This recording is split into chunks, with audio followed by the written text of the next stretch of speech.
আশা করি সবাই ভালো আছেন। আমরা এখন এক্সেলের আরেকটি গুরুত্বপূর্ণ টিপস দেখব।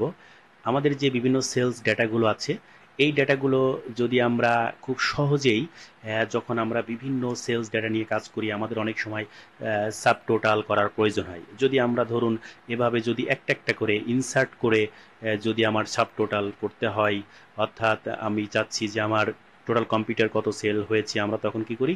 অনেক সময় দেখা যাচ্ছে এখানে কম্পিউটারের নিচে আমরা একটি ইনসার্ট সেল নিয়ে একটি রো নিয়ে আমরা তখন এটা করি। এভাবে যখন আমাদের ডেটার ভলিউম অনেক বেশি থাকবে, তখন আমরা এই কাজগুলো করতে আসলে খুবই সময় নষ্ট করব।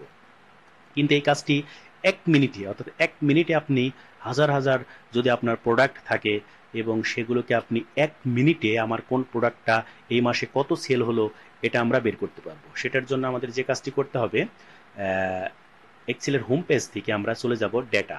এই ডেটাতে আমরা চলে যাব। ডেটাতে যাওয়ার পরে এই যে যে আপনার প্যানেল, এই ড্যাশবোর্ডের একদম ডান প্রান্তে সাবটোটাল নামে একটি অপশন আছে। এই সাবটোটালে আমরা ক্লিক করব। করার পরে আমি যেহেতু প্রোডাক্ট ওয়াইজ যাচ্ছি, তাহলে আমার এখান থেকে বিভিন্ন আমার যে serial, product code, product designation সবগুলো এখানে শো করতেছে।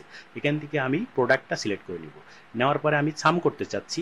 যদি আমি অন্য কিছু করতে চাই, কাউন্ট করতে চাই, অ্যাভারেজ, ম্যাক্সিমাম, মিনিমাম সব করতে পারবো। যেহেতু আমি সাম করতে চাচ্ছি, আমি সামটা সিলেক্ট করে দিব। সিলেক্ট করে দেওয়ার পরে একটি ক্লিক করব। অটোমেটিক্যালি দেখুন আমার টোটাল কম্পিউটার কত সেল হয়েছে সেটা শো করতেছে, আমার প্রিন্টার কত সেল হয়েছে সেটি শো করতেছে। এভাবে আমরা খুব সহজে, খুবই সহজে, মানে 1 মিনিটে আমরা হাজার হাজার ডেটাকে সাব টোটাল করে ফেলতে পারি।